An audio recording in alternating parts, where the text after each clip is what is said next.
Okay, I suggest we can get started. Let me welcome you all to the sixth and final lecture this academic year of the Chair International Macroeconomics here at the Paris School of Economics. We're, of course, very grateful to the Banque de France for making this possible by sponsoring the chair. And today, I'm particularly happy that one of the key members of the Banque de France management, Olivier Garnier, its Director General for Economics and International, agreed to chair the lecture and to present our speaker and discussant, Jordi Gali and Frank Smets. And I will give the floor to Olivier just now, but let me just extend a big thank you to both Jordi and Frank for making time for us today and talking to us.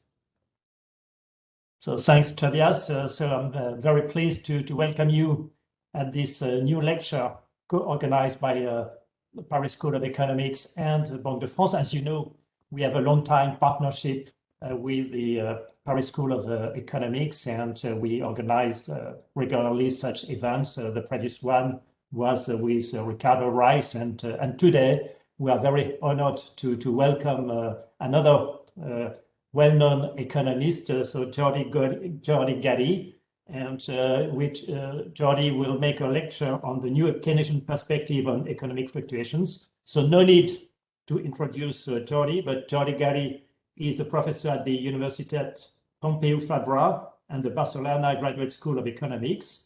He is one of the most well-known scholars in macro and monetary economics, both for its intellectual achievements and its academic achievements. He is the director and senior researcher at the Center for Research in International Economics, and he also served as president of the European Economic Association. And I'm also very pleased to say that Jordi is a consultant with Banque de France. He has done also some work with Hervé Lebihan, with Julien Matheron and Philippe Andrade, and so we have been also very pleased with this collaboration. The work of Jordi has always touched the most timely issues and actual monetary policy questions. Today's lecture is no exception. It revisits one of the oldest questions in economics since Clément Juglar introduced in the field back in the 19th century, business fluctuations. The new Keynesian perspective issues allows him to challenge the most consensual answers to the drivers of business fluctuations and to the role of monetary policy can play to smooth them. I'm thinking here notably to the importance of wage flexibility in reducing business fluctuations, something that was still a decade ago a well-anchored belief in the policy community. He also offers a welcome analysis on the issue of inequality and distributional effects of monetary policy. To offer this revised view, Jordi contrasts the prescription of the real business cycles with the new Keynesian framework and exploits the recent introduction of heterogeneous agents to bring interesting results that sometimes contradict the conventional wisdom. So the lecture is discussed by my colleague, Frank Smets, with the Director General for Economics at the ECB. He has been also the counselor to President Draghi, and is my chairman at the Monetary Policy Committee inside the Eurosystem. So welcome, Frank. And of course, as you may know also, Frank is not only a central banker, but is a leading scholar in new Keynesian economics, in particular with his very influential contributions made with Ralph Walters. So please, Jordi, the floor is yours for 60 minutes, and then Frank will have about 15 minutes to discuss, and at the end, we will have around 15 minutes for Q&A. You will be able to ask questions either on the chat, but also live. So thank you. So Jordi, the floor is yours. Okay, well, thank you very much, Olivier, for your kind introduction. And thanks so much to the Banque de France and the Paris School of Economics for this invitation. It's an honor to be able to give this lecture. And I hope that you enjoy it and find it somewhat useful. So let me share my slides. let's see. Can you see the slides now? Well, Yes. Yeah, okay, great, thank you. Very good. So when reflecting about large differences in per capita income and the kind of policies that would help development, Bob Lucas famously said that once you start to think about issues like this, it's hard to think about anything else. And I have to say, I feel the same way about economic fluctuations, a phenomenon that I find fascinating, and that it's what drew my attention to the field of economics to begin with a long time ago. So I'm very happy that today we can I have a chance to talk about that phenomenon. Now, here's a picture that obviously you're all familiar with the phenomenon of economic fluctuations in the business cycle, but throughout I will keep this picture as a kind of a reference. This shows the employment population ratio in the US economy since the end of World War II. And I have deliberately not updated it to include the most recent COVID-related crisis, because it's of a nature different from the kind of phenomena that I want to discuss in this lecture. Okay, even though we can talk about it later on. Now, as a society, we have come to view the alternation of periods of expansion and contraction of economic activity as something that is inherent to the workings of the market economy. But when you start to think about it, the phenomenon of economic fluctuations, the kind of fluctuations that we observe here in the picture, is truly puzzling.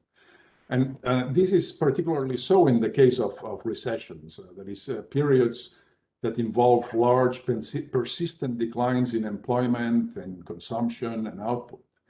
Now, why did employment and consumption and output and other variables decline so much, for instance, in 1982 and the early 90s here, or during the more recent the Great Recession associated with the financial crisis? I mean, the stock of physical capital was unchanged. It had not been destroyed by a war or by some natural catastrophe. And the same was true of human capital and of technology and the institutional and policy environment. It had not changed significantly. And it is also unlikely that people's willingness to work suddenly decline and cause that recession. So why is so much potential output wasted during those recessions, when more than at any other time there are material needs that are unfulfilled? No? So one could argue that recessions represent a failure of the invisible hand on a grand scale, or to put it differently, a benevolent social planner would never allow a recession to happen, because no one, or almost no one, benefits from recessions, maybe, except bankruptcy lawyers may be an exception to that.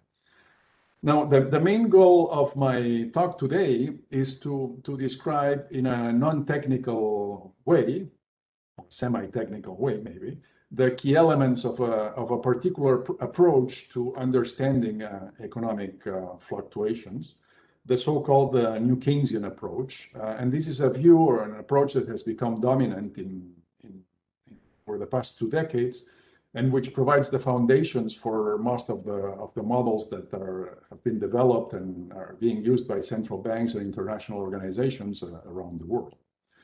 Now, in order to motivate the usefulness and the need for this New Keynesian approach to understanding fluctuations, I want to start by pointing to the challenge posed by any attempt to understand recessions through the lens of a neoclassical model, and an attempt, by the way, that was undertaken some decades ago by the so-called real business cycle theory school. Okay? So let me use the simplest economy with a representative firm and the representative household and a single good and very standard preference and technology to make that attempt. Okay, now before we do that, let me just show you what the outline of the talk will be. I mean, as I said, I will start by showing what a challenge it is to understand recessions for neoclassical, if one has a neoclassical mind frame. And then I will introduce what I will call an economy with wedges, and that will motivate the main part of my talk, which will be the description of this new Keynesian approach to economic fluctuations. And then I will provide an illustration to the different perspective that the new Keynesian approach offers by revisiting the question of gains from wage flexibility, and then I will end with some concluding remarks. Okay, so again, let's consider a simple neoclassical model. Okay. And let's think of a representative household and with preferences given by this objective function.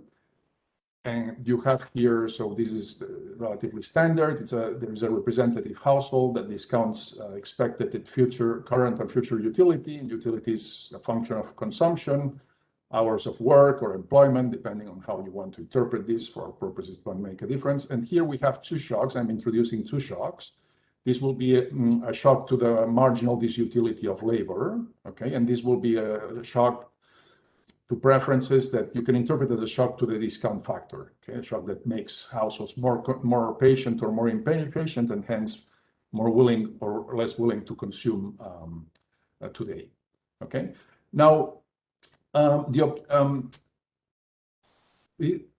the optimality condition, one of the optimality conditions of the representative household, I'm not going to derive it here, just write it down, okay, looks like this. Again, when facing an environment characterized by perfectly competitive markets, okay, which is the neoclassical environment. Okay, by the neoclassical environment, I mean an environment with perfectly competitive markets and fully flexible prices and wages, okay, in which all markets clear simultaneously, okay? So when facing that environment, one of the optimality conditions that describe the labor supply of this representative household is given by this. Okay, what this is saying is that the household will supply labor, NT, up to the point where the real wage equals the marginal rate of substitution between consumption and labor, which given this utility function is given by this expression. And this measures nothing but the marginal disutility of labor, but expressed in terms of consumption goods, okay, and is to be related to the real wage, okay? So this is if you want, the labor supply, and we can write it in logs, and I'm using lowercase letters to denote the logs of the original variables, like this, okay? And this CT will be the labor supply shock, an exogenous shift to this CT parameter, okay? Very good. Now let's turn to firms. So consider a representative firm that produces a good in a perfectly competitive market and hence takes the demand for that good, the price for that good and the wage of labor as given, and believes, and this is important, that it can sell as much of that good as it wishes at market prices, and it can hire as much of labor as it wishes at the prevailing market wage, okay? So suppose that firm has access to this simple technology where AT is just a technology parameter, an exogenous technology parameter, then profit maximization by that firm yields a familiar optimality condition, which says that the firm will hire labor up to the point where the marginal product of labor, which is this expression here, equals the real wage. Okay, and that's the optimality condition. And in logs, we can represent this this way. Okay, so there is an inverse relationship between the real wage and the quantity of labor demanded given technology. And by the way, it may be useful for later purposes just to rearrange this expression. One can rearrange this expression and write it like this. Okay, which is another way of restating the same optimality condition. Okay, what this is saying is that the firm will increase its output up to the point where the price equals the marginal cost, and the marginal cost is given by this term here. It's the wage in logs minus the marginal product of labor in logs. Okay, I denote that marginal cost in logs by this citing. Okay, Very good. Now, let's consider the equilibrium in the labor market. So labor demand equals labor supply. The labor market clears all the time. That is, the wage adjusts magically so that that labor market clears at all times. That's one of the tenets of the neoclassical model.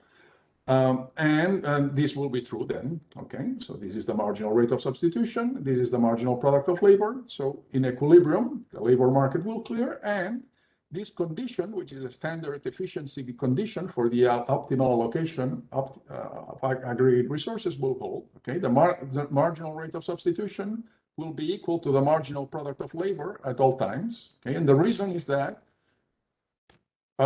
households make sure that the marginal rate of substitution equals the real wage at all times, and firms make sure that the real wage equals the marginal product of labor. So in equilibrium, this condition will be satisfied, and one can show that this corresponds to the optimality condition of the social planner's problem.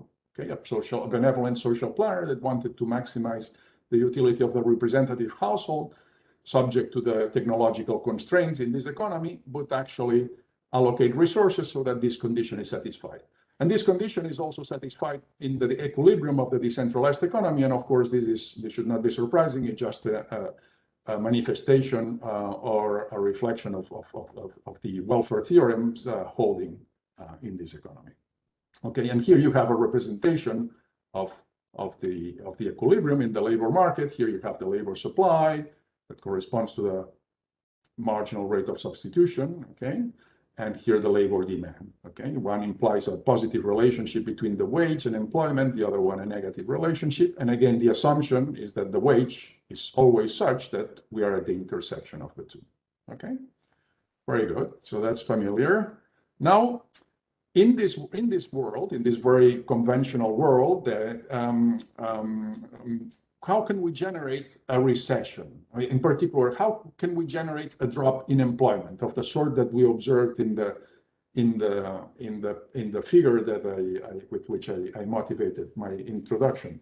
Okay, well, we can use this equation that represents the labor market equilibrium and rearrange terms, okay, and write, move NT to the right-hand side, collect terms in NT and move them to the left-hand side, okay? And we see what determines employment in this economy, okay?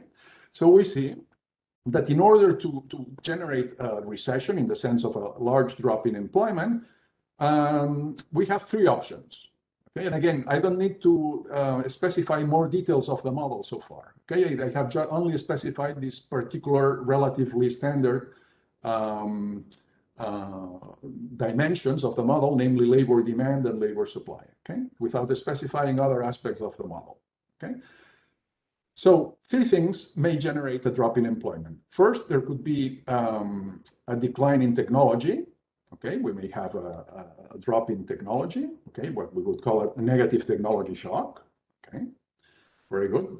We could have a labor supply shock, that is an exogenous increase in the marginal disutility of labor that would correspond to a positive realization in this city. Okay, so that's a possibility. And the other possibility is that consumption, which would be determined endogenously if we were to complete the model, but consumption increases. Okay, and if consumption increases, okay, that will lead to a reduction in employment. The reason, and within the logic of the model, is that higher consumption implies lower marginal utility of consumption, and hence less of an incentive to work. Okay, so there would be a contraction in the quantity of labor supply. Okay, resulting from not exogenously, but resulting from this wealth effect. Okay, very good. And of course, any other shock other than technology and labor supply shock can imply this increase in consumption. Okay, so. Very good. So what I'm going to do next is to show you that these three possibilities are at odds with the empirical evidence. Okay, they are in contradiction with the empirical evidence. So let's see one at a time. Okay, so first let's consider the case of a negative technology shock. I'm putting aside whether the very notion of a negative technology shock is meaningful or not. Okay, let's suppose that it's a possibility that that there can be a regression in terms of technology. Okay, in terms of our model, this is described by a shift to the left in the labor demand schedule, which would lead to a decline in wages and a decline in employment. Okay, so the model can easily generate a recession through a negative technology shock. But if we look at the data, and this is post-war US data, okay, and we look at the correlation between the cyclical component of TFP, and this is here I'm using John Fernald's measure of TFP, which is it represents the state of the art in terms of measuring technology and cleaning any solo residual measure of problems associated with variable capacity utilization, variable labor utilization, monopolistic competition, and so on. So taking that as a good measure of technology and looking at the cyclical component, okay, represented by the trended log of TFP using a bandpass filter here. Okay, so that's the blue line, and then I'm contrasting that with the evolution of employment. Okay, again, which log employment, again, the cyclical component represented by the red line. Okay, and we see that, well, the correlation between the two is actually negative. Okay, so it is not true, as the model, this neoclassical framework predicts, that a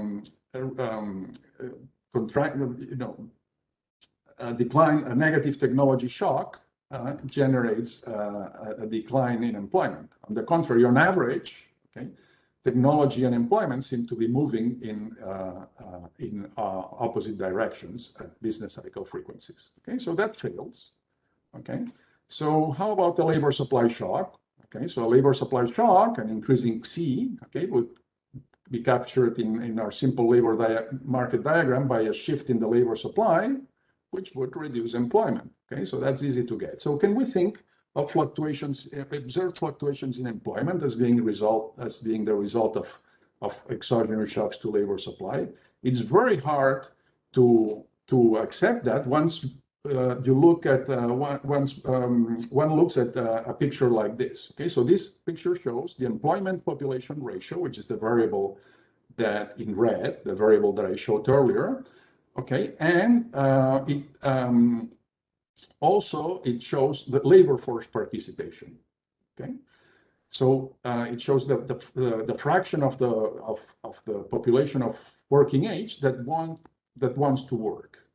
Okay, whereas the red line shows the fraction that actually works. Okay, now if labor supply shocks were the main source behind these changes in employment, we would expect to see labor force participation to move at least as much, okay, as the employment population ratio. But we don't. Labor force participation displays, important trends, as we know, but the cyclical movements are tiny or almost non-existent. You see in recessions that are represented by these gray lines. The labor force participation hardly changes. It changes very little, much less than the actual employment. So, okay, just looking at this picture, I think one sees that there's prima facie evidence to rule out labor force shocks as a significant factor behind the employment fluctuations, and hence as a significant factor behind recessions. Now consider other shocks. Okay, through the lens of the neoclassical model, as I have tried to argue, other shocks may affect employment through the implied effect on consumption. Okay, and the wealth effect on labor supply that would imply. So suppose that there is an increase in consumption resulting from some other shocks, maybe a fiscal shock or some other shock. Okay, that increase in consumption would shift the labor supply schedule to the right because of this negative wealth effect on labor supply, and that would generate a recession according to the model. Okay, so according to the model, an increase in consumption or a recession generated by some other shock would imply a negative correlation between consumption and employment. But of course, nothing like that is observed in the data. In the data, the correlation between consumption and employment, as we all know, is strongly positive. You can see it here in this picture that represents the cyclical component of consumption and the cyclical component of employment. And again, the correlation is 0.61. Okay, so again, the neoclassical model would have a hard time to explain this. Okay, so very good. So let's look for alternatives. Okay, and that will, what will set the stage for this new Keynesian approach to understanding fluctuation. So in order to look for an alternative, let me propose an economy in which the two key relationships that I used in order to discuss the possibility of recessions in the context of the neoclassical model, those relationships do not hold, or do not hold exactly. Okay, so in particular, I'm going to allow for a wedge, okay, between the real wage and the marginal rate of substitution. And I'm going to call that wedge. I'm going to denote it by mu W, and I'm going to call it wage markup, okay, just to give it a name, okay? And that wedge has to be, logically, it has to be non-negative, because if it was negative, that would imply that some workers are working more than they really want to work given the wage, and this in principle is just not acceptable in civilized societies. So let's just maintain the assumption that this wedge is non-negative. And now consider another wedge. It's the wedge between the marginal product of labor and the real wage. Okay. Again, in the neoclassical model, these two variables were the same, but let's allow for a gap between the two. Now notice that, and let me denote it by mu TP. Now notice we can rearrange this expression and write it as PT minus WT minus marginal product of labor. What is this? This is the price minus the marginal cost. Okay, so that motivates the, interpreting this as a price markup. And again, we're going to assume that this is non-negative because no firm should be forced to produce and sell a good at the price below its marginal cost. Okay. Now, in a paper with Mark Gertler and Lopez Salido from some time ago, we define what we call the efficiency gap, or gap for short, okay, as the gap between the marginal rate of substitution and the marginal product of labor. Okay. Again, these two variables are equal in the neoclassical model. Okay. But in a model in which these two wages exist, these two variables may differ. And in fact, one can show, just combining these two definitions of the wages, that this gap, okay, which is a measure of the inefficiency in the economy, is just the sum, okay, or given by the sign convention here, it's just minus the sum of the two wedges, of the two markups. Okay, and this has to be obviously less than 0. Okay. So 0, if this is 0, that would represent a level of economic activity which equals the optimal one. But in general, we should expect the level of economic activity to be below the optimal one. And of course, the more negative this gap is, the farther we will be from the optimal level of economic activity captured by the equilibrium of the neoclassical model. Okay. Very good. So how do we represent an economy with these wedges using the same labor market diagram that I've been using so far? Well, so here we have, if you want, the notional labor supply schedule, okay, that represents the marginal rate of substitution of the representative household, if you want. This is the perfectly competitive labor demand of the firm, okay? So now, since the real wage departs from the marginal product of labor and the marginal rate of substitution, so the economy will be in a position like the one represented by this point, okay? With these wedges, okay, in particular, the price markup implies that we will be to the left of the labor demand schedule, and wage markup implies that we will be to the left of the labor supply schedule. So since the two two conditions have to be met simultaneously, necessarily we must be in this region, okay, in this quadrant, so to speak. Okay, very good. And here you see represented the the price markup. Okay, so that price markup is the gap between the marginal product of labor and the real wage, which is here. And the wage markup is the gap between the real wage and the marginal rate of substitution that is given by this point. And the gap, which is the sum of the efficiency gap, which is the sum of the two markups, is represented by this, okay, by the sum of the two, okay? And of course, here the level of economic activity is below the optimal one, which would be represented by this intersection, okay? Very good. So here is a hypothesis that I would like to put forward is, shall we think of economic fluctuations as largely as fluctuations in this efficiency gap? Okay, and again, this is a view very different from the one proposed by the real business cycle school, which wants us to interpret fluctuations as being consistent with an efficient allocation. Okay, so as being efficient in themselves. So now let me see if one can think of fluctuations as being essentially fluctuations in this efficiency gap. Okay, so in order to do that, we need to measure this efficiency gap. Okay, so let's do that, of course, under some assumptions. Okay, so consider first the price markup term. Okay, so and I'll skip the details here. Like just trust me, just for the sake of the interest of time. So suppose that the production function of the firm is relatively general, like this, where xt can include other factors and the technology and whatever, but it's isolastic with respect to employment. Okay, so if this is the case, one can write the marginal product of labor as being proportional to average labor productivity, y minus n, okay, in logs, okay? And then we can write down the price markup, okay, one of those wedges that I introduced, which is the price minus the marginal cost. One can show, just plugging this in here, that this is proportional to this expression, WT plus MT minus PT plus YT. What is this? This is the labor income share, okay? But we have a minus sign here, okay? So this is the log of the labor income share, okay? So ST is defined as the log of labor income minus total income. So there is a typo here. This should be a PT-YT in the denominator, okay?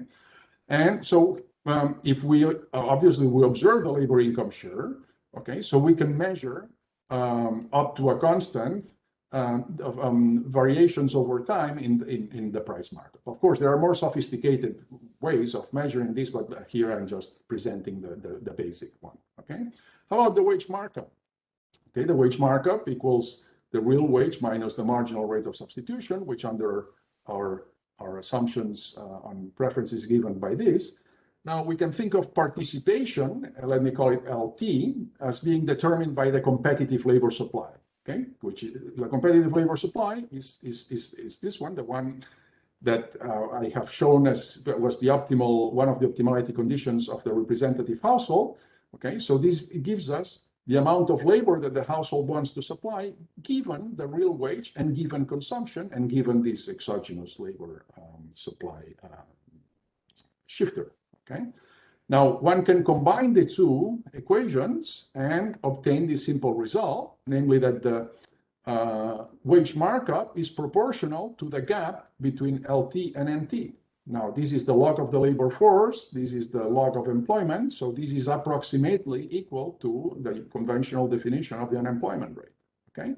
So, if we are willing to calibrate this parameter, which measures the curvature of labor disutility, we can recover the wage gap, the wage markup or the wage in the labor market using data on the unemployment rate. Okay, and this is an approach that I proposed in some earlier work. Okay, so let's do that. Okay, so again, this is just to give you some graphical intuition for this relationship. Okay, so here you have the picture that I showed you earlier. This is the wage markup, the distance between where the economy is, the wage, the current wage, and the marginal rate of substitution. And you can see that there will be a relationship between the size of this wage markup and this distance here. And what is this distance? This is the gap between the labor supply, given the existing wage, and the quantity of labor demanded. And this is what we call the unemployment rate. Okay, so this unemployment rate will be proportional to this wage markup. Okay, so again, it's just a graphical way of representing this relationship. Very good. So now the gap I showed you earlier is the sum of the two, or it's minus the sum of the two wedges. And I have derived an expression for each of the wedges, so we can write down the gap as this, as a function of the labor income share and the unemployment rate. Okay. So now I'm going to show you a picture of the gap. Okay. Using US data for a given calibration of this parameter phi and alpha. Again, none of the results that I showed you hinge critically on that calibration, as long as we stick to reasonable values, of course. Okay, and here I'm assuming phi equal to 1. Okay, first let me show you the raw data. Okay, so the gap is in red, and the green line is the component associated with the price markup, and the blue line is the component associated with the wage markup. Okay, so again, let's focus on the trends now, and then we will look at the cyclical component. So if you look at the trends, we see a decline in this gap, which means that that points to the U.S. economy being more and more inefficient relative to the optimal allocation over time. In the long run. Okay, if we look at the long run trend, and this decline in efficiency relative to the first best, as you can see, is largely driven by the green line. Okay, which is the one that captures price markup. So this is just a reflection of a phenomenon that many other authors have been emphasizing in recent years, namely that the goods market has become less and less competitive in the U.S., and hence it has that has led to outcomes that deviate further and further from the optimal level of economic activity. Okay. But again, this is not about trends. My talk is not about trends, it's about fluctuations. So let's look at the cyclical component. So I'm detrending now the gap using a bandpass filter, and that's in blue. And in red, we have employment, okay, the detrended log employment. And you can see that the correlation between the two is very high at cyclical components. The correlation is actually 0.71. And you can see many episodes, in particular recessions, which are marked by the gray lines, that in which both variables fall, dramatically. Okay, so of course this leads to an interpretation of recessions, clearly a very different interpretation from the one in the neoclassical model. These recessions are periods in which the level of economic activity is unusually inefficiently low, okay? Because it may be inefficiently low all the time, but in recessions it's unusually more inefficient, okay? Now, what of the two components, the price markup or the wage markup, which one is the one that has a stronger which is more strongly correlated with employment? Well, it turns out to be the wage markup. You can see it here. The price markup shows a correlation which is close to 0, okay? But the wage markup, it's very strongly correlated, okay? Again, suggesting that, again, the first one to point to this, that recessions or in general economic fluctuations are largely associated with fluctuations in the degree of efficiency of the labor market as captured by the size of the wage market. Very good. So now let me turn to the New Keynesian framework. The New Keynesian framework can be thought of as a framework that gives content to this general framework of wedges that I have just described to you.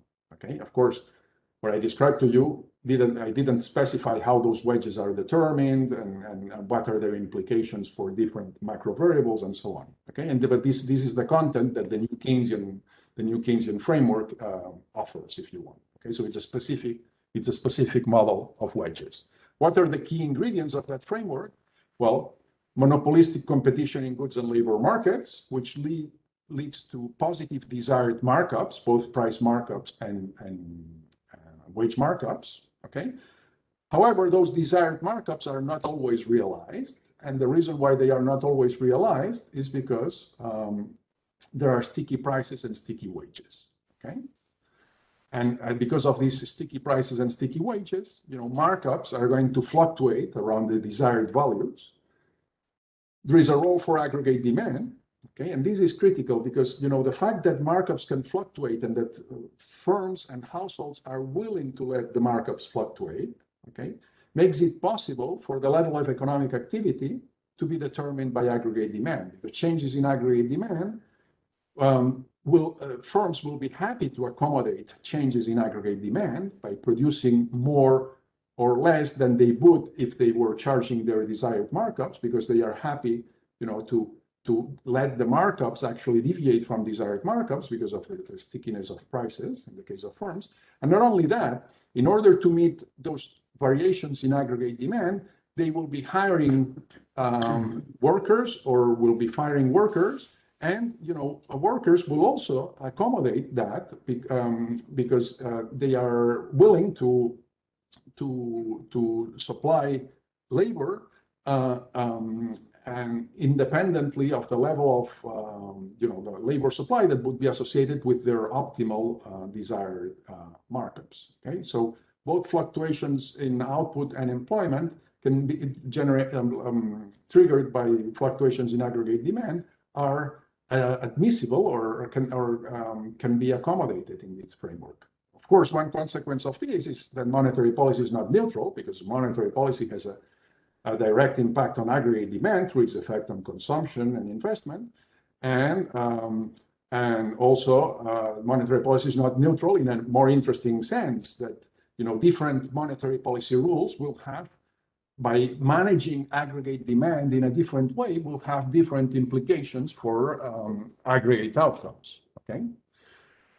And then also an important implication of the new Keynesian framework is that price and wage inflation, which is a variables that are also of interest, are driven by markup gaps, okay? So this is a key insight, I think. And this is very general and doesn't really depend on the details of the specification of price and wage stickiness. Okay, what's critical is that in environments in which there are some constraints on the adjustment of prices and wages, those who can adjust or choose to adjust prices or choose to adjust wages will do so in response to what they perceive as a markup gap. There is a gap between their actual markups, the average markups in the economy, and the desired markups. Okay, so these markup gaps are the main driving force of price and wage inflation. Of course, price and wage inflation then may have an effect on the economy through the response of the central bank and so on. Okay, so the implication of all this is that the neoclassical predictions that hinge critically on the equality of the marginal rate of substitution and the marginal product of labor, if you want the equality of the real wage and the marginal product of labor and the real wage and the marginal rate of substitution, those predictions break down once you allow for those wedges that break those equalities, okay? So how can we represent an equilibrium in this, very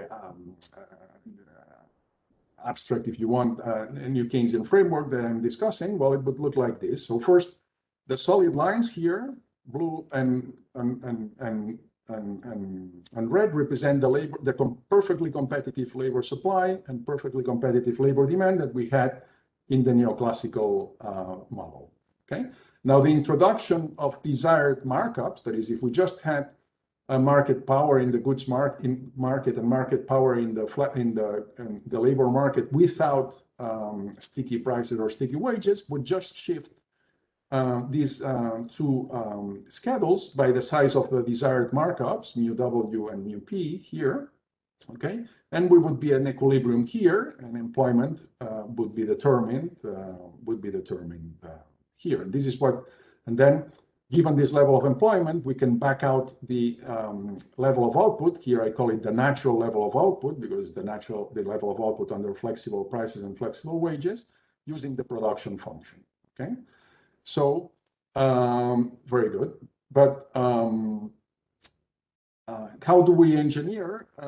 Okay, but if we have sticky prices and sticky wages, we don't need to be here, okay? Because the markups may depart from this desired markup. So we could be, for instance, here, okay? And of course, where we are exactly may depend on details of the model, but say we could be here. If we were here, okay, we would be in a situation in which there's employment is below labor supply, so there would be unemployment, and in which the marginal product of labor is above the real wage, so we would have a positive. In fact, the markup, the price markup would be above the desired price markup, so there would be some deflationary forces. Okay, very good. And in this world, okay, we could suppose that we start from a position like this, in which the equilibrium is the same as in the case with flexible prices and flexible wages. Any change in aggregate demand, okay, will lead to a change in output. So we can think of this as the effective, this vertical line as the effective labor demand, will lead to a change in output, and of course, firms will need fewer workers in order to produce the smaller amount of output, and employment will decline. Okay, and we can move from a point like this to a point like this. Say, of course, exactly where we move will depend on the details of the model. Okay, so now let me use this framework, this very stylized framework, to discuss to offer a particular illustration of the breakdown of neoclassical predictions. But in this case, it goes beyond that, because it gives you an example. It gives you an example of how our minds that are largely, or to some extent, molded by the kind of supply and demand diagrams that we learn in our introductory economics courses, how thinking in those terms can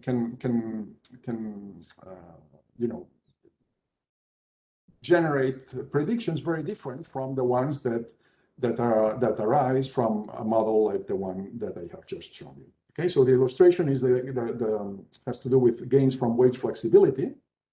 Okay, and this is based on a series of papers, also with Tommaso Nacelli and Roberto Billi, that I have been working on in recent years. Okay, so let me start with the conventional view. The conventional view, which is largely based on the logic behind the neoclassical model that I described earlier, is that wage flexibility is good. There are very few economists that may call this into question at first thought, at least. No? And again, this is the neoclassical labor market diagram that describes very clearly why. Okay. Suppose that we have a contractionary shift in labor demand, okay? Suppose that we start from this equilibrium, okay? Determines employment and the wage. We have a contractionary shift in labor demand, okay? And suppose that the wages are sticky. Wages are sticky, okay? We will move from A to C, okay? And we will observe a large decline in employment, okay? On the other hand, if we have fully flexible wages and the labor market behaves as a market with a Walrasian auctioneer, and somehow the wage, adjusts magically so that the labor market clears again, well, we will move from equilibrium A to equilibrium B, and the decline in employment, it will be much smaller. Okay, so the flexibility of wages helps dampen the decline in employment resulting from the shock, and to the extent that we that we value employment stability, well, this is something good. Okay, and we conclude that wage flexibility is desirable. Okay, very good. Now let's look at it from the perspective of the New Keynesian model. Okay, again, let's start from here. Again, this happens to coincide with the equilibrium with flexible prices and flexible wages. That doesn't matter. It's inefficiently low because of the markups. Okay, so it's lower than the equilibrium that we would observe in the neoclassical framework, which would be here. But let's suppose that we start here. And now there is a recession caused by what causes a recession in a New Keynesian world, namely a downward a reduction in aggregate demand that shifts lowers the quantity of output that firms want to produce, and hence the quantity of labor that they want to hire. Okay, so we have this shift to the right. Now, suppose that the real wage remains unchanged. Okay, the real wage remains unchanged. Okay, we go from A to B. But suppose that the real wage goes down. Okay, well, in this very stylized framework, okay, and there are many nuances. Okay, you can see that nothing changes. Okay, the reason is that in this framework, and now I will elaborate on this. Okay, the real wage does not have a direct impact on labor demand, in contrast with the neoclassical framework. Okay, so how do wages in this new Keynesian framework end up affecting employment? Because they do affect employment. Okay, and in fact, a reduction in wages tends to stimulate employment, like in the neoclassical model. But the mechanism is very different, and this is crucial to understand some of the different predictions. The mechanism is given by this. Okay, so suppose that there is a decline in the wage. Okay, now other things equal, this will lead to a reduction in marginal costs, and firms, though, they will adjust prices, maybe gradually, only a few firms first, then others, and that will lead to a decline in inflation. Okay, now the central bank will respond to the decline in inflation by lowering the nominal interest rate. Since wages are kind of sticky, the reduction in the interest rate will be accompanied or will be associated or will imply a reduction in the real interest rate. A reduction in the nominal rate will imply a reduction in the real rate, which will stimulate consumption and investment and increase aggregate demand. And in this economy, output accommodates changes in aggregate demand. So output firms will want to produce more output, and they will hire more workers. So it is true that the reduction in wages tends to stimulate employment, but the mechanism is very different from the one in the neoclassical model. Okay, and most importantly, and this is what I want to emphasize, is that it involves critically the response of the central bank. Okay, so how much the central bank responds to inflation, okay, will determine the extent to which a reduction in wages tends to stabilize employment. Okay, so in a paper, it's actually in 2013, okay, which I embedded this standard interest rate rule, the central bank response to inflation and output in a new Keynesian model, and looked at the welfare consequences of different degrees of wage stickiness, okay, interacting with different monetary policies. And here is the result I got. What you see in this picture is, okay, here you have a parameter measuring wage stickiness. So 1 is extreme wage stickiness, 0 is flexible wages, okay? And we see here that if the central bank is relatively aggressive now in responding to inflation, that is, if the inflation coefficient is large here, okay, welfare losses, which are represented by the vertical axis, go down, okay, as you would expect, again, under a conventional view, welfare losses go down if wages become more flexible, okay? So more wage flexibility, more flexibility in wages is desirable in this world because welfare losses go down as wages become more flexible. But notice that if the central bank doesn't respond that strongly to inflation, okay, then welfare losses, the relationship is different. Welfare losses actually may increase in response to an increase in wage flexibility. The reason being is that the benefits in that case, in terms of employment stabilization, are going to be much smaller for the reasons that I just mentioned, because there is a breakdown in that transmission, okay? And on the other hand, there are welfare losses resulting from more volatility in wage inflation or more volatility in price inflation that results from higher wage flexibility, okay? Okay, of course, this suggests that any environment for monetary policy that puts constraints on the response of interest rates to inflation may break that link between wages and employment stability, or okay. For instance, what is one such environment? Okay, the exchange rate. The exchange rate regime. Suppose that we have a fixed exchange rate, or that a country belongs to a currency union, then of course the central bank will not be able to respond to developments that are specific to that country. Okay, and as I showed in a paper with Tommaso Monacelli, okay, in that case, okay, an increase in wage flexibility, which would correspond to changes in this theta W parameter, making theta W smaller, may, at least for a range of values, increase welfare losses, okay, relative to a country that has its own monetary policy and, say, follows an inflation targeting strategy, in which case, that's the red line, an increase in wage flexibility always reduces welfare losses, so it's desirable. Another environment in which, and this should be intuitive, in which that transmission between wages and employment is broken, is an environment in which the zero lower bound is binding. Okay, in that case, the central bank keeps the interest rate unchanged in response to changes in inflation, because it's against the zero lower bound constraint. And again, in this case, we'll have the same problem, that reductions in wages will not translate into increases in employment.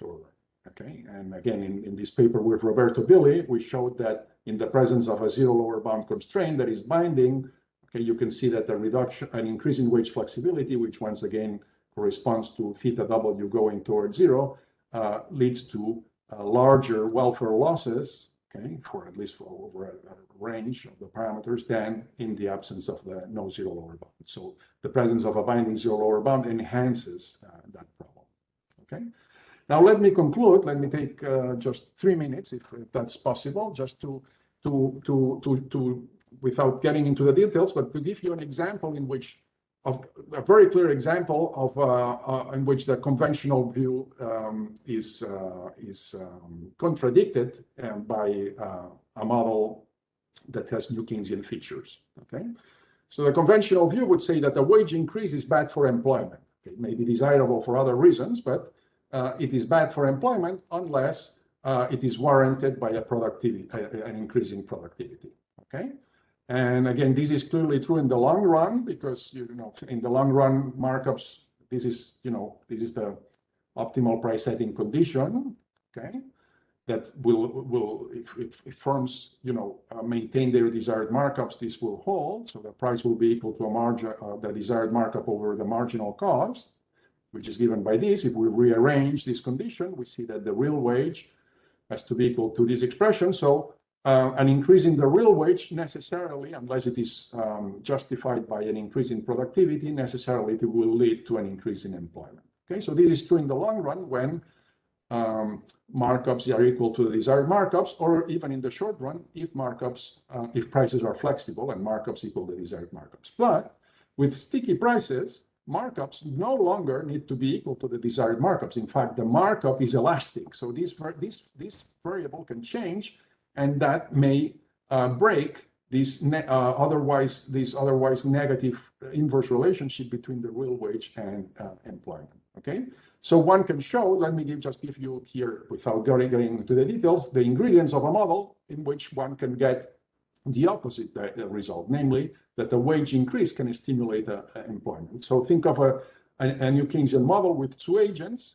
You have workers that behave in a hand-to-mouth way, and capitalists that have unrestricted access to financial markets. Okay, so let me skip the details of the model because I'm out of time, but one can and by the way, workers have a measure lambda and capitalists have a measure 1 minus lambda. Okay, one can solve for the equilibrium of that model, and again, we can assume a simple interest rate root like this, and consider what the effect of an exogenous change in the real wage would be in that model. Okay, so let's take the real wage, omega, represented by omega here as being exogenous, as following an AR1 process, and well, one can derive an expression for equilibrium employment as a function of the real wage. Okay, the denominator of this expression is always positive, And then but the numerator can be positive or negative.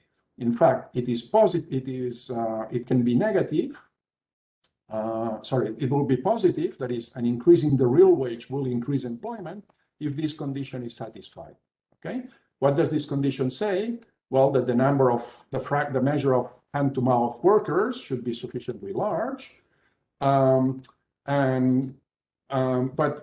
Perhaps more interestingly, it says that for any lambda, okay, for any measure of hand-to-mouth workers, if prices are sufficiently sticky, that corresponds to this parameter being sufficiently low, okay, and prices can be obviously arbitrarily sticky, then this would always hold, okay? So in this case, an increase in the real wage will increase employment, of course, through the demand effects that we will have by affecting the consumption of these hand-to-mouth agents. Now, it is not satisfied. This will never be satisfied if phi pi is sufficiently large. Okay, if the central bank, responds sufficiently strongly to inflation, okay, like in strict inflation targeting regime, this will never be satisfied. Okay, but at least, okay, we can think of environments in which we get this completely anti-conventional or non-conventional implication that an increase in the real wage may stimulate employment, again, in the context of these models. And of course, this is the existence of these markups that are elastic, okay, that can accommodate changes in whose size may shrink or may increase in response to changes in activity, and households and firms are willing to accept this elasticity or these variations in the markups. This is critical in getting that result. Okay, in the absence of this, you would never get that result. Okay, so let me just conclude since I'm out of time. Okay, so I guess one of the messages that I have wanted to convey in this lecture is the need to depart from the real business cycle neoclassical paradigm with perfect competition, well-region equilibrium, and so on, to understand economic fluctuations. It's very hard to capture some of the properties of observed economic fluctuations with that paradigm, as I have tried to argue. Now, New Keynesian economics, I think, provides a useful conceptual framework to help us understand fluctuations, but it has its limitations, that's clear. And the key element is the existence of these elastic markups, okay, which give a central role for aggregate demand and thus monetary policy in determining output and employment. Now, one important lesson of this literature is that no prediction of the model is invariant to the monetary policy rule in place, okay? So depending on the monetary policy rule in place, you can get one outcome or another outcome of a particular intervention or a particular shock. Okay, and my example on focusing on the gains from wage flexibility and the possibility that depending on the monetary policy rule in place, you could switch the sign of those of the effects of wage flexibility on welfare, I think is a good illustration of that. And one other important lesson that has become very central in the recent literature that uses that combines the New Keynesian model with heterogeneity of households and firms, and particularly heterogeneity of households, is that if marginal propensities to consume differ across households, okay, then given that aggregate demand matters in these models, redistribution of resources across households plays a key role in determining the level of economic activity. Okay, so in particular, the transmission of monetary policy will be shaped not only by the usual mechanisms through which monetary policy affects output and employment and inflation in the standard New Keynesian model, say, but also by its distributional effects. And secondly, and this is obviously more dramatic in terms of its implications, is that income policies like a minimum wage and the basic income policies can start to be thought of as a stabilizing tools, not only as purely redistributional tools on equity or fairness considerations, but also as a stabilizing tools. Okay, so I'll stop here. Thanks a lot for your attention, and apologies for going a bit over time. Thank you.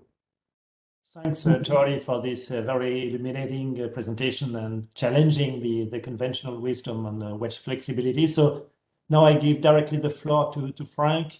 So Frank, you have 10-15 minutes. Thank you. Thank you very much, Olivier, and thanks a lot for the invitation. It's a great pleasure to listen to Jordi and to participate in this discussion. Let me just pull up my presentation.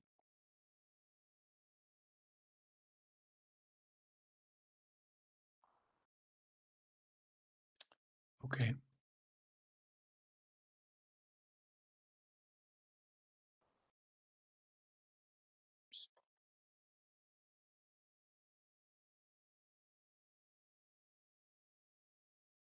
Okay, let me start with praise. I will basically reiterate what Olivier already said. I mean, Jordi has played a key role in developing and also importantly teaching the new Keynesian framework and its implications for monetary policy. And as such, he's also one of the founding fathers of the new Keynesian DSG models that are being used by many central banks and policy institutions across the world. Also, now in the context of some of the strategy reviews that have been taking place. I mean, in the end, this framework does still provide the basis for the sort of flexible inflation targeting regimes that we have in many parts of the world. And today's lecture is an example of the admirable clarity of Jordi's expositions, and also an illustration of why he has been so influential.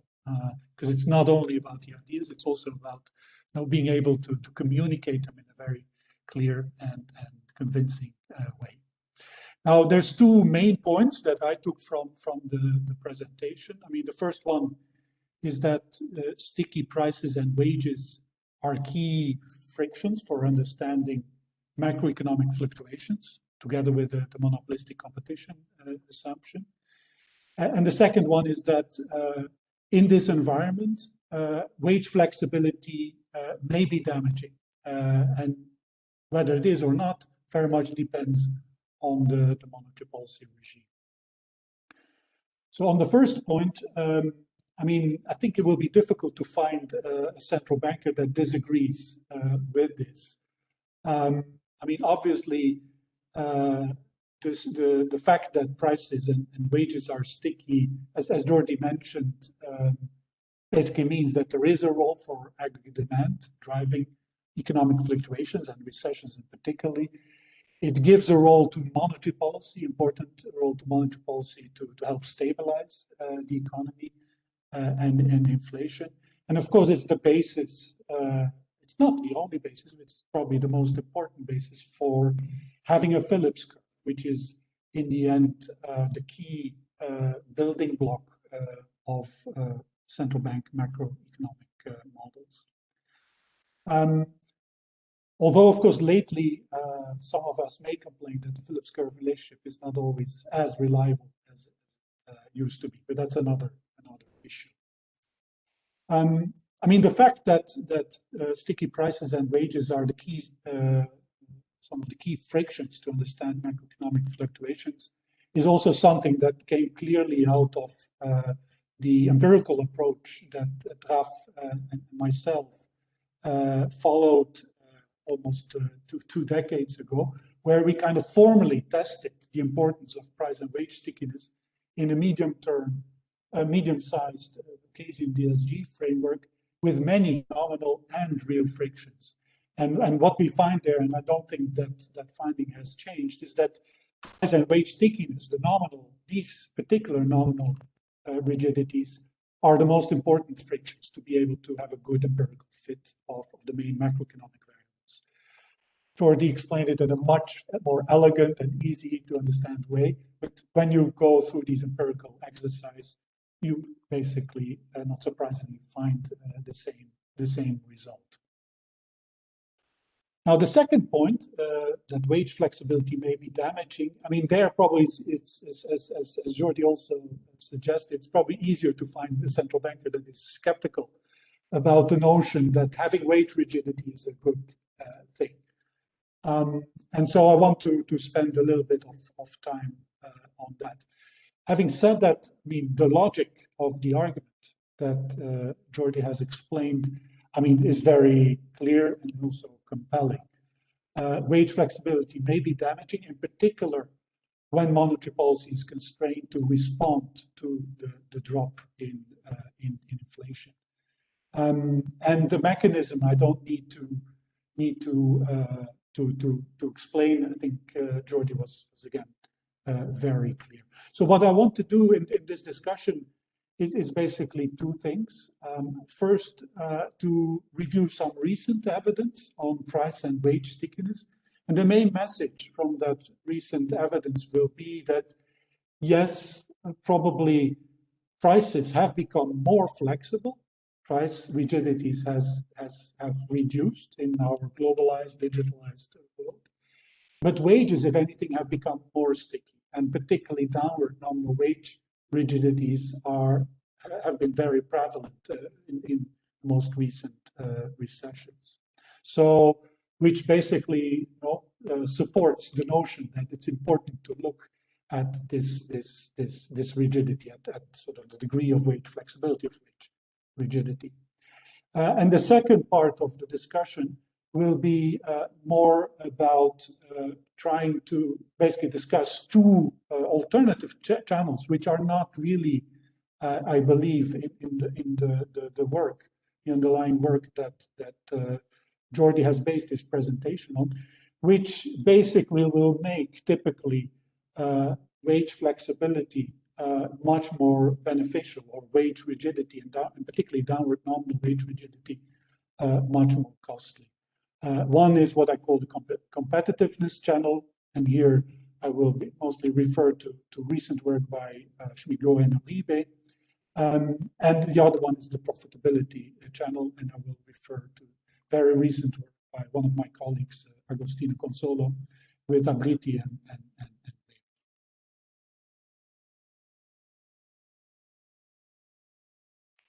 okay, on the evidence, I mean, in order not to use too much time, I mean, let me just repeat, not go through the details of those graphs.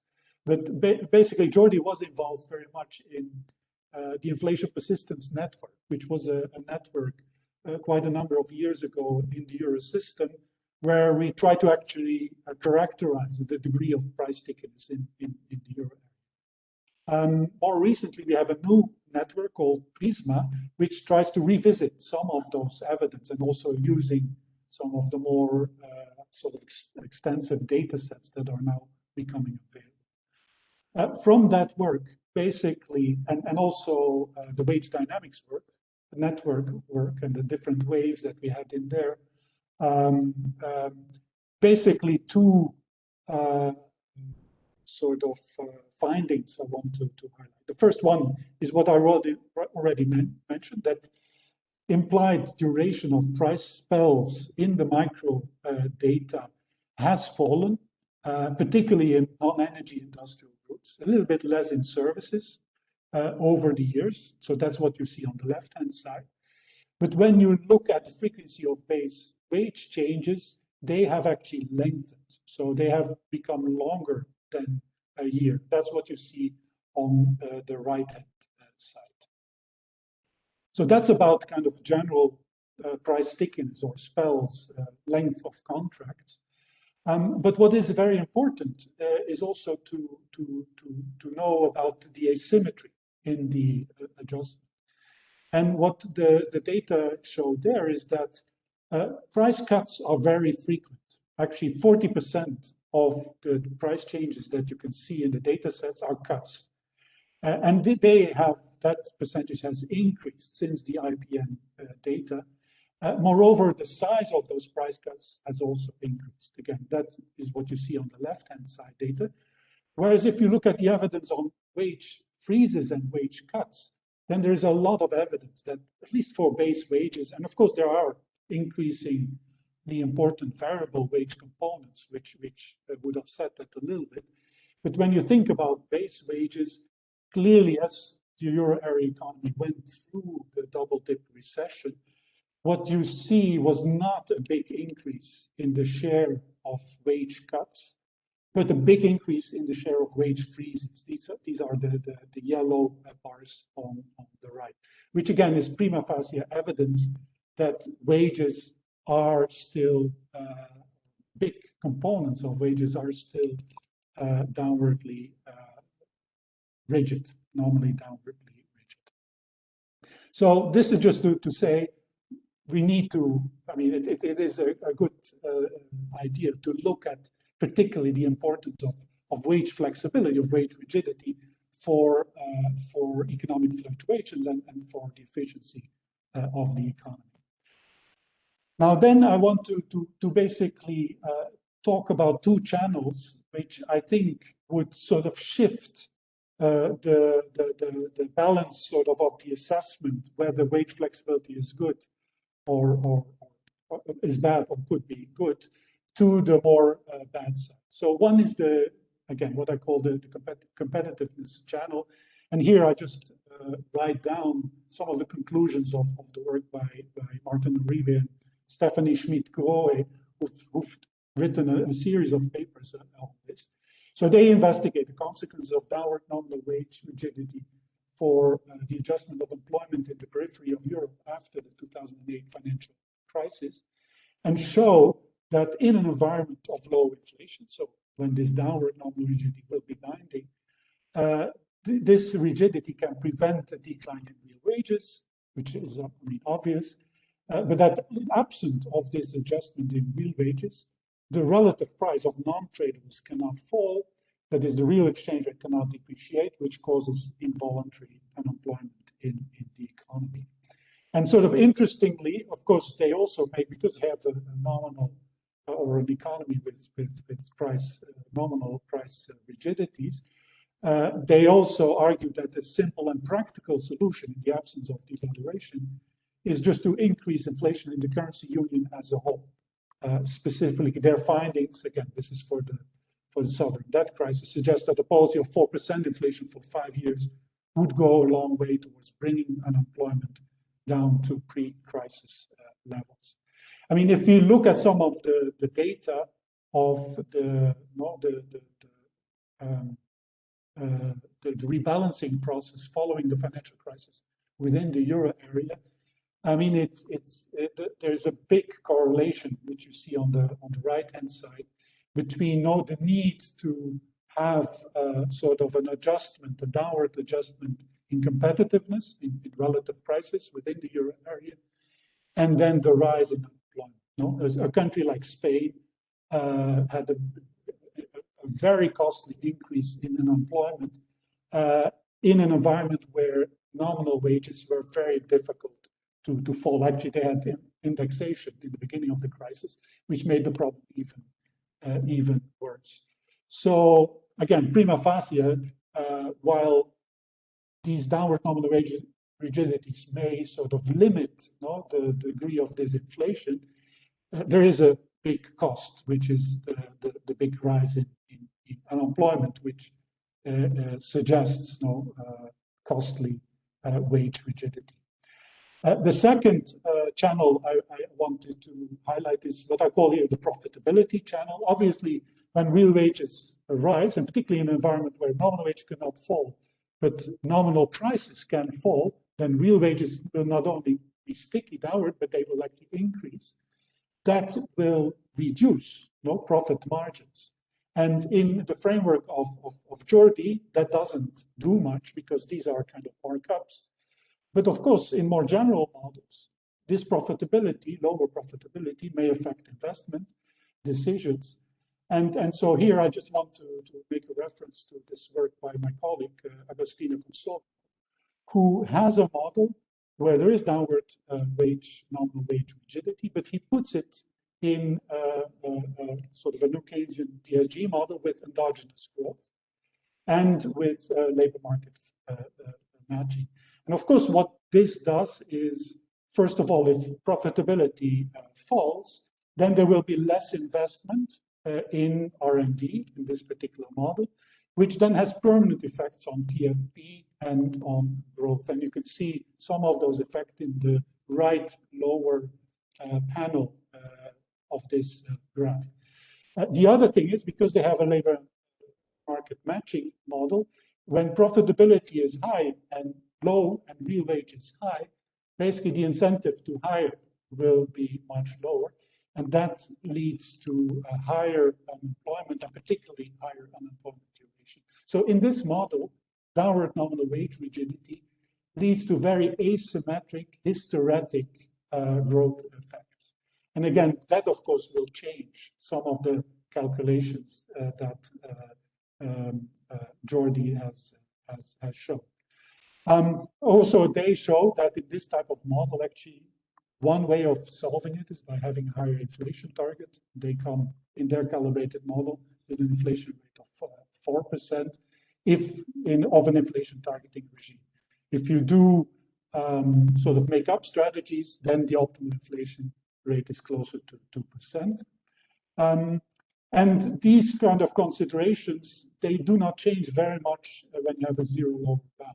So the sort of these frictions, these real frictions, are so large that whether monetary policy can respond or not doesn't make a big difference in their calibration. So let me end here and just say I gave you two channels which I think would tend to push the balance of the arguments towards saying that downward nominal wage rigidity is costly in terms of generating higher unemployment and a sort of a less efficient economy. But of course, there are some other factors that may, again, push it in the other direction. I think Jordi already mentioned or hinted at the fact if you have heterogeneity, and particularly if you have tank or Hank models, where income effects are generally stronger than intertemporal substitution effects, that will tend to strengthen, I think, Jordi's argument against wage flexibility. Similarly, if you have information frictions in this type of environment, they may also strengthen some of the income effects. Again, that is likely to strengthen the aggregate demand effects that Jordi is emphasizing from having higher real wages. So in the end, I think it's very much, of course, an empirical issue. But I enjoyed very much the presentation, and thanks, Jordi, for this important work and for your years of influence on what we central bankers do. Okay, thank you, Frank, for giving the central banker view on the presentation by Jordi. So we are a little bit late, but we have time for a few questions. So if you want to ask a question, maybe you can raise your virtual hand on the right-hand side panel. I don't see any hands so far. May I quickly make a comment on? Yeah, okay, a quick comment, and then you will have also some time at the end too. But yeah, give okay. Time to. Yeah, okay. And then Agnes, I think Agnes has a question, and okay, we'll so you can go on, Jordi. Okay, no, just to thank you for your very nice discussion. I think it's your points are very well taken. You know, there are these two channels that are important. Just very quickly, the competitiveness channel, for instance, was present in my paper with Tommaso Marcelli, because that was a model with an open economy, so it had to be there. So there is a bit of a race between the competitiveness channel and the interest rate channel. Okay. So that will always be there. Okay, so the two can be there. And regarding your last point on the profitability channel, I think this is very interesting. And I have to look at that paper. I haven't seen it. I think it's a very interesting line of work. But I think it also there are important implications of that maybe you didn't point to. Namely, that there is a case for a stronger stabilization policies. You know, the central bank may, in that environment in which recessions may have, permanent effects on even TFP and output and so on. There is, and in which you may not be able to change the degree of wage rigidities, these downward nominal wage rigidities. There is a very strong case for focusing on output, perhaps at the cost of perhaps more inflation volatility. Okay, so there is a question from Agnès Benassi-Kéré. Agnès? Thanks very much. Thanks for this fantastic presentation. Actually, I had a question about the wage markup, which you show you recover based on the unemployment rate. And then you add, if I understand correctly, you add this markup with the price markup, and then you show the correlation of the cyclical component with the employment. And then I was wondering, since you are calculating the wage markup based on the unemployment rate, which is negatively correlated with the employment rate. So I was wondering whether by construction you would recover a positive correlation. So it was a very specific question. Mm-hmm. Yeah, well, thanks for your question. You're right in the sense that you're right that this should not be surprising. But this is given that what we know and what you know and that we all know about the relationship between employment and unemployment, which is one of us very high negative correlation. But it, in the model, it doesn't have to be like that. Okay, this happens to be true in the data, and that's why I get the results that I get. But in the model, it doesn't have to be like that, because there can be also shifts in labor supply. Okay, and also you could have fluctuations in the unemployment rate that are small in size. For some reason in the lecture I emphasized the correlation, but it's also the size, and the extent to which, because you could have a high correlation, but the fluctuations in the wage markup can account for a small fraction of the fluctuations in the efficiency gap, despite the high correlation. It's also the size, and again, there's no reason why it should be that case, because in the model, in principle, under certain conditions, the unemployment rate could be very little volatile, or in the limiting case, it could be constant, okay, and not necessarily correlate with employment fluctuations. But you're right in the sense that, given the data that we know, okay, it should not be surprising that it is this say labor market frictions that seem to be dominant in accounting for the fluctuations in the efficiency gap. Yeah, that's a good point. I will use my privilege as chairman to ask a question to Jordi. Just you show in your work that depending of the monetary policy rule, the effects of wage flexibility are not the same. My question is about, could we draw a kind of a reverse implication? If I compare the US and the euro area, we know for sure that the degree of wage flexibility is not the same. So does that imply that the policy rule in the US and in the euro area in terms of monetary policy should not be the same? And what should be, in your view, in that case, the difference in terms of monetary policy rule between the US Fed and the ECB based on this evidence on wage flexibility? Okay, well, it's true that the new Keynesian framework has some lessons regarding that, so how monetary policy should be conducted as a function of the relative of the importance of wage stickiness relative, say, to price stickiness and so on. So in that case, when wage stickiness is more important, we know that the central bank should put more weight on stabilizing wage inflation, which in turn is related to the wage markup, which in turn is related to the unemployment rate. So it should put more weight on stabilizing, say, the unemployment rate, than in the case where wages are relatively more flexible. But this is kind of orthogonal to what I was presenting. What I was presenting was more focusing on what are the gains from making flexible wages more flexible, say at the margin. Okay. Now, so there, from that point of view, since I take monetary policies in the euro area and the US to be roughly similar, the fact that we start from the presumption is that we start from a level of wage rigidities that is somewhat different.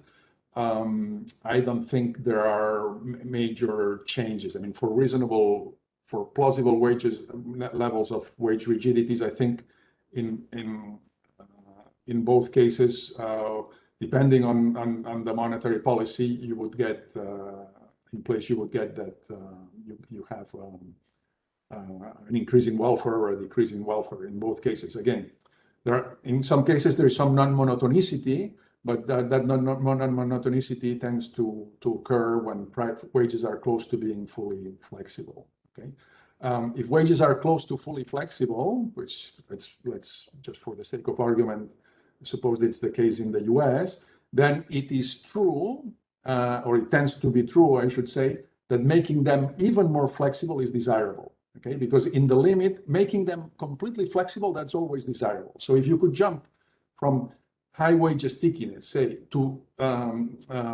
fully flexible wages, that tends to be desirable. Okay, now there are many qualifications on this because prices also should be flexible and so on, but that tends to be the case. But in general, I would say going back to your question, I would say the lesson from the new Keynesian framework is that more wage stickiness calls for more emphasis on unemployment stabilization, less on price inflation stabilization, in relative terms, of course. Okay. Before closing, any comment either on the question raised by Agnès on this question about monetary policy rules? No, I mean, just to agree with Jordi that, I mean, obviously, if you have more fluctuations, inefficient fluctuations, I mean, the role of monetary policy becomes stronger. But I'm not sure if that implies that we wouldn't be better off if we did not have these efficient fluctuations, or if the labor market was more flexible. Because, I mean, obviously, central banks cannot fix everything. If I may say something, just to follow up on Frank's one remark that Frank has made in his discussion. If we look at the ZLB episode, or the euro area, or in an economy which is facing the ZLB, I think we should agree. I don't know what you think, Frank, that the fact that in the euro area wages are not, as you said, are not particularly flexible downward has been good for the central bank. If wages had been significantly more flexible downward during the recession, and with the ECB being at the ZLB, the deflationary pressures would have been higher, and we would have had higher real interest rates, and this could have been damaging. I don't know. Is that the view of the ECB? I mean, that mechanism definitely is there. So from that perspective, it's good. What I guess I'm saying is there's also could be some collateral damage, and particularly I think we saw some of that in the sovereign, in the double dip recession, or after the financial crisis, where it took a very long time for a country like Spain, which had to reallocate employment from the non-traded sector to the traded sector, to do that reallocation, which I think contributed to the high unemployment cost. So I'm just saying that there are these other effects, and again, I think on the profitability channel, I mean, I don't think we've seen a lot of impact on profitability. I mean, if anything, again, it depends on the industry. So maybe that channel has been less of an issue so far. Okay, I think it's time to close the discussion, unfortunately, due to time constraints. So thanks again to Jordi for his outstanding presentation, and to Frank for his very nice discussion. And maybe I give back the floor now to Tobias, maybe just to conclude. Tobias. Thank you, Olivier. All that remains for me to say is to thank Jordi for a very stimulating lecture, I had a question too, but I'll relate that bilaterally perhaps later. And to Frank for a great discussion, and to you, of course, Olivier, for chairing this in this nice fashion. And we would, of course, be happy to welcome most of you, or as many of you as possible, to future events of the chair, and we'll relate those to you in due time. There will be an annual conference at the end of September. The program isn't quite ready yet, but we will publish that on our website and through the usual channels. And there will also be a series of lectures, of course, in the next academic year. And we would be happy if we could welcome many of you to those too.